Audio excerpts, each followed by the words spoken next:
Good afternoon students. आज हम next chapter start करेंगे, that is atoms and molecules. सबसे पहले जो आज के चैप्टर में हम जानेंगे वो जानेंगे एटम के बारे में। सिर्फ एटम के बारे में आज थोड़ा थोड़ा हम नॉलेज गेन करते हैं। एटम क्या है, एटम की कैरेक्टरिस्टिक्स क्या हैं, उन सबको थोड़ा थोड़ा हम गेन करते हैं। एटम क्या है? एटम है एन इनडिविजिबल थिंग। एटम को आप फर्दर ब्रेक डाउन नहीं कर सकते। द स्मॉलेस्ट पार्टिकल जो है, या फिर हम कहें टिनी पार्टिकल जो है, वो है एटम।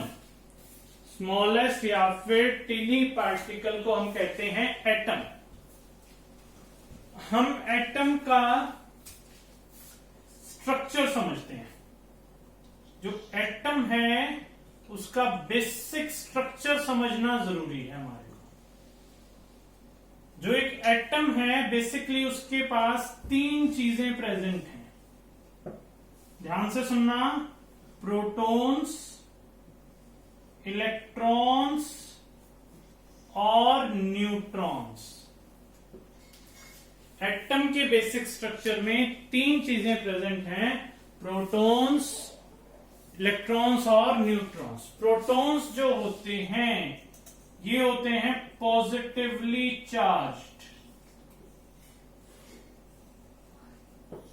इलेक्ट्रॉन्स जो होते हैं वो होते हैं नेगेटिवली चार्ज्ड। न्यूट्रॉन्स जो हैं वो हैं न्यूट्रल। तीन चार्ज पार्टिकल्स हमारे पास एटम में प्रेजेंट हैं।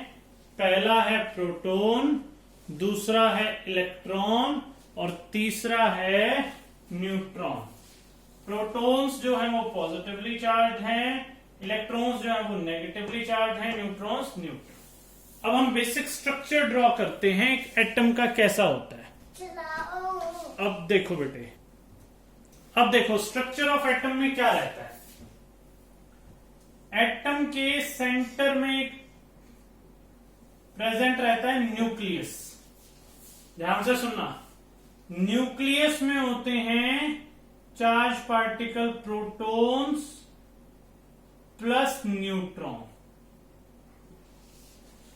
जो एटम का स्ट्रक्चर उसके सेंटर में न्यूक्लियस है, न्यूक्लियस में रहेंगे प्रोटॉन और न्यूट्रॉन्स।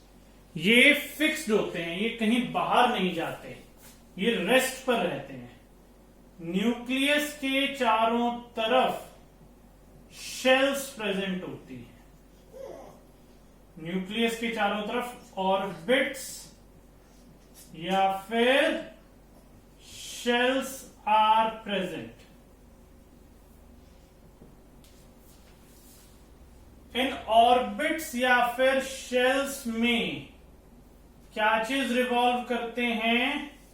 इलेक्ट्रॉन्स प्रेजेंट हैं। Electrons are present in shells. These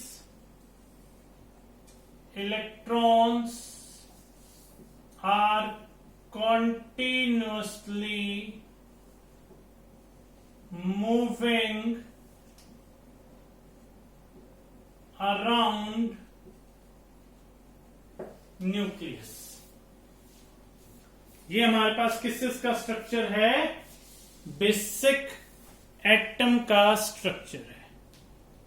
note down करो इसको।